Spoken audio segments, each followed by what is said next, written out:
রান্নাঘর। নমস্কার বন্ধুরা, ভিলেজ রান্নাঘরে আপনাদেরকে সবাইকে আমার অনেক অনেক স্বাগত। মাছের ডিমের রেসিপি আজকে বানাবো।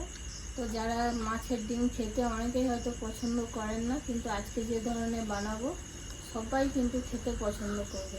তো স্কিপ না করে প্রথম থেকে শেষ পর্যন্ত রেসিপিটা আপনারা দেখবেন। নমস্কার বন্ধুরা, ভিলেজ রান্নাঘরে আজকে বানাবো মাছের ডিম দিয়ে পাতলা হালকা করে ঝোল বানাবো।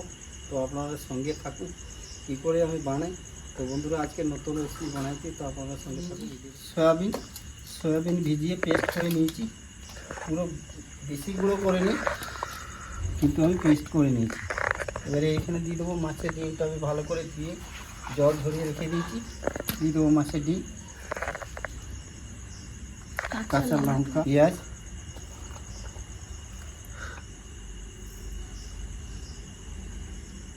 দিয়ে দেবো হলুদ গুঁড়ো, জিরে গুঁড়ো, হাফ চামচ লঙ্কা গুঁড়ো,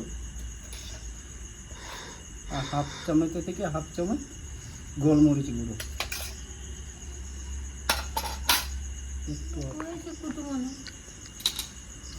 তো বন্ধুরা, হাফ লেবু রস দেবো, যাতে ডিমগুলো একটু আস্তে আস্তে গন্ধ করে, সেই গন্ধটা করবে না, গন্ধটা উঠবে না।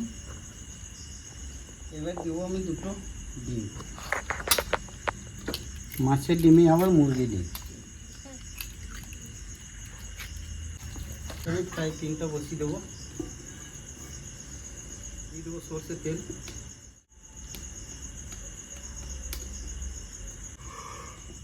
তো বন্ধুরা, এবারে ডিমটা দিয়ে দেবো আমি।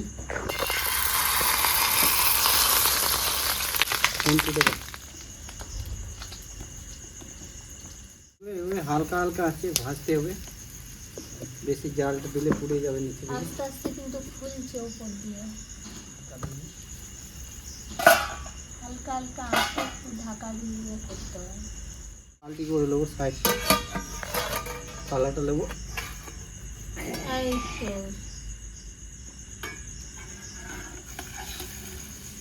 অনেকটা থেকে গিয়েছে, এটা পরে ভেজে নেবো আমি। তো বন্ধুরা, উল্টো সাইডটা আমি ভেজে রেখে এবার নামিয়ে রেখে দিচ্ছি, ঠান্ডা হোক। ও তখন আমি এই কড়াইটা বসিয়ে দিয়েছি।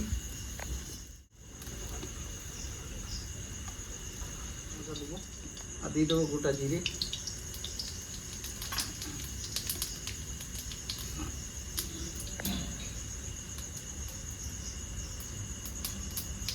একটু ভাজা হয়ে যায় পেঁয়াজ দেবো।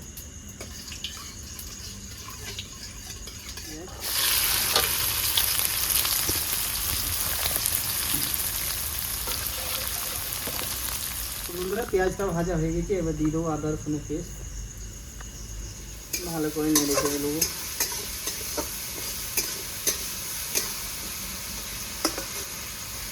আমি দিয়ে দেবো হলুদ গুঁড়ো।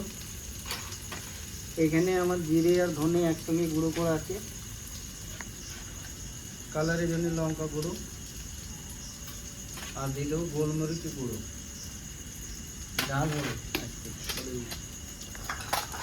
টেস্ট হবে, লঙ্কা গুঁড়ো, তারপরে আবার লবণ দিতে হবে। হাফ চামচ দিয়ে দেবো লবণ। টমাটোর পেস্ট,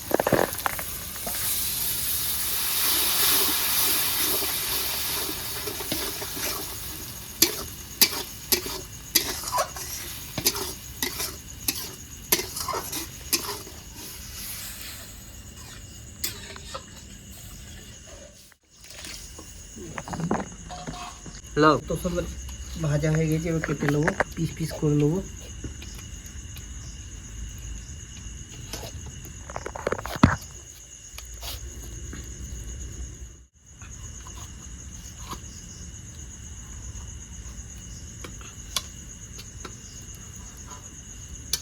এই যে বরফি মতো হয়ে গেছে, দারুণ দারুণ, আর কত সব হয়েছে, খুব মচমচে হয়েছে। এবার দিয়ে দেবো আমি, ঝোলটা আমার ভালো করে ফুটে গেছে।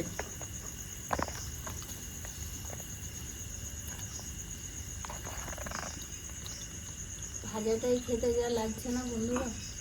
তো বন্ধুরা, খেয়ে টেস্ট করে দেখে নিচ্ছে, ক্যামেরাম্যান খেয়ে নিচ্ছে, তাহলে এই ছটা রেখে দেবো। তো বন্ধুরা, এটা ভাজা 2 মিনিট আমি ঢাকা দিয়ে রেখে দেবো। তো বন্ধুরা এই কাঁচা লঙ্কা কাটা আছে এগুলোও দিয়ে দেবো। আর কাঁচা লঙ্কার গন্ধটা যা ভালো লাগবে। এমনিতেই ঝাল হয়েছে, আরও ঝাল হবে। তো বন্ধুরা রান্নাটা হয়ে গেছে কমপ্লিট, এবার নামিয়ে দেবো। দেখুন কত সুন্দর কালারে এসছে, গন্ধটা যা বেড়েছে।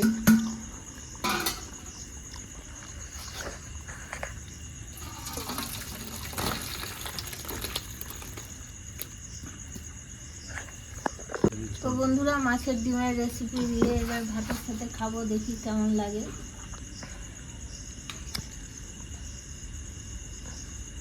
কটা নেবে?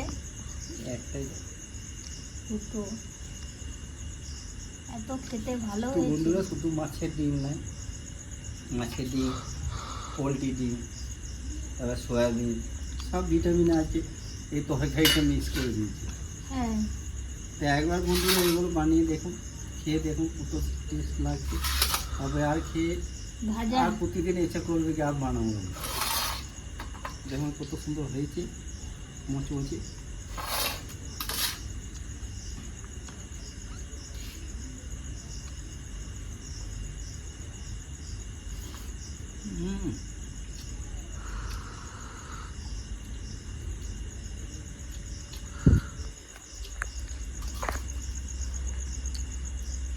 তো বন্ধুরা আমি কাঁচা লঙ্কা দিয়েছিলাম কিন্তু লোবো না, দারুণ কারণ দারুণ। গোলমরিচের ঝাল দিয়েছে, ঝাল এমনি হয়ে গেছে, খুব সুন্দর হয়েছে। দারুণ হয়েছে। তো বন্ধুরা দেরি না করে এভাবে বানিয়ে খেয়ে দেখুন, তারপর কমেন্টে জানান কেমন লাগলো। তো ভিলেজ রান্নাঘর চ্যানেলটিকে ফলো করবেন, সাপোর্ট করবেন, আর সবাইকে দেখার সুযোগ করে দেবেন। আর ইউটিউব থেকে যেসব বন্ধুরা দেখছেন এখনও সাবস্ক্রাইব করেননি তারা অবশ্যই করে পাশে থাকবেন, বেল ঘন্টি পাশে ক্লিক করবেন আর নোটিফিকেশানটা অন করে রাখবেন যাতে ভিলেজ রান্নাঘর চ্যানেলটি আপনার কাছে চলে আসে। আপনারা খুব ভালো থাকবেন, সুস্থ থাকবেন, সাবধানে থাকবেন। পরের ভিডিওয় দেখা হবে। তো বন্ধুরা এত সুন্দর লাগছে না খেতে, আমি খেয়ে যাচ্ছি। খেয়েই যাচ্ছে। তো বন্ধুরা ভিলেজ রান্না করে নতুন নতুন ভালো ভালো রেসিপি দেখার জন্য ফেসবুক চ্যানেলটাকে ফলো করবে আর পাশে থাকবে।